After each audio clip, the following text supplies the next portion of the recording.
क्या हिंदुस्तान की foreign policy का लक्ष्य अदानी जी को और अमीर बनाने का है?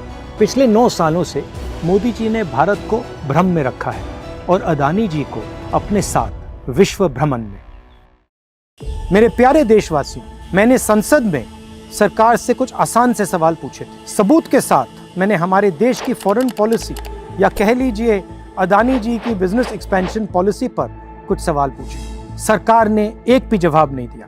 चलिए मैं सारे सवाल फिर से दोहरा देता हूँ। उम्मीद है कि इस बार सभी देशवासियों को जवाब मिल जाएगा। कितनी विदेश यात्राओं में अदानी जी पीएम के साथ गए? कितने देशों में पीएम के ऑफिशियल टूर के बाद अदानी जी वहां गए? और कितने देशों में पीएम जाने के बाद वहां अदानी जी ने बिजनेस डील साइन की?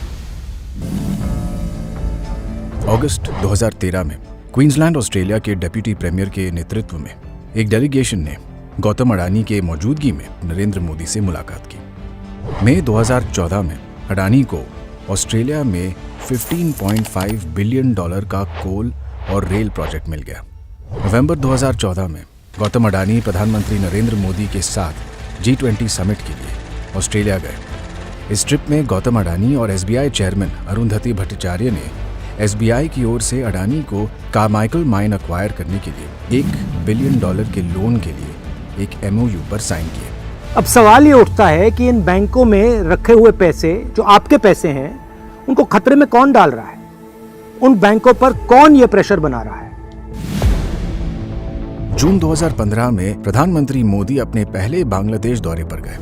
विजिट का जबरदस्त फायदा अदानी ग्रुप को मिला। 2015 में अदानी पावर लिमिटेड ने 1600 मेगावाट थर्मल प्लांट डेवलप कराने के लिए बांग्लादेश के साथ एक MOU साइन किया। ये घोषणा की गई कि अदानी पावर बांग्लादेश को बिजली पहुंचाने के लिए थर्मल पावर प्लांट का निर्माण करेगी। एक्सपर्ट्स ने साफ साफ कहा कि लोकल रेट से 5 गुना महंगे रेट पर बिजली बेचकर अडानी बांग्लादेश को लूट रहे हैं।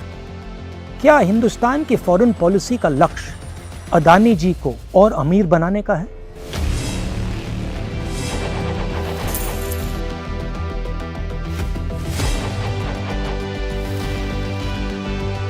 On November 24th, the President summoned me after a meeting and said India's Prime Minister Modi is pressurizing him to hand over the project to the Adani Group. Public hearing शुक्रवार को हुई। संसद में इलेक्ट्रिसिटी एक्ट 1989 में संशोधन पास करने के ठीक एक दिन बाद इस संशोधन के जरिए कॉम्पिटिटिव बिडिंग का नियम ही खत्म कर दिया गया। मुख्य विपक्ष का दावा है कि संशोधन सिर्फ इसीलिए किया गया ताकि अडानी की अवैध डील वैध घोषित हो जाए। और फिर वही हुआ जो हर बार होता है, श्रीलंका के इस ऑफिसर को इस्तीफा देना पड़ा। क्या ये बात सही है कि पीएमओ ने अदानी ग्रुप के फायदे के लिए पड़ोसी देशों को कॉन्ट्रैक्ट देने के लिए मजबूर किया?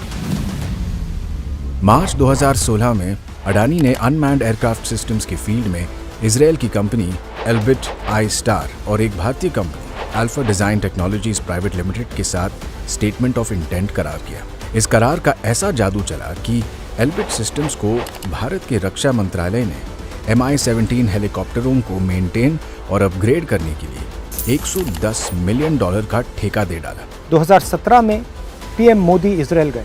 डिफेंस प्रोडक्ट्स में जॉइंट डेवलपमेंट एंड कोऑपरेशन की घोषणा की और इसके अगले ही साल अदानी ग्रुप को अल्फा डिजाइन टेक्नोलॉजी लिमिटेड में 26% हिस्सेदारी मिल गई। भारत में HAL और भारत डायनामिक्स जैसी कंपनियां कटिंग एज ड्रोन बनाती हैं, मगर इसके बावजूद अदानी ग्रुप को ही ड्रोन डेवलपमेंट और मैन्युफैक्चरिंग के लिए कॉन्ट्रैक्ट्स क्यों दिए गए?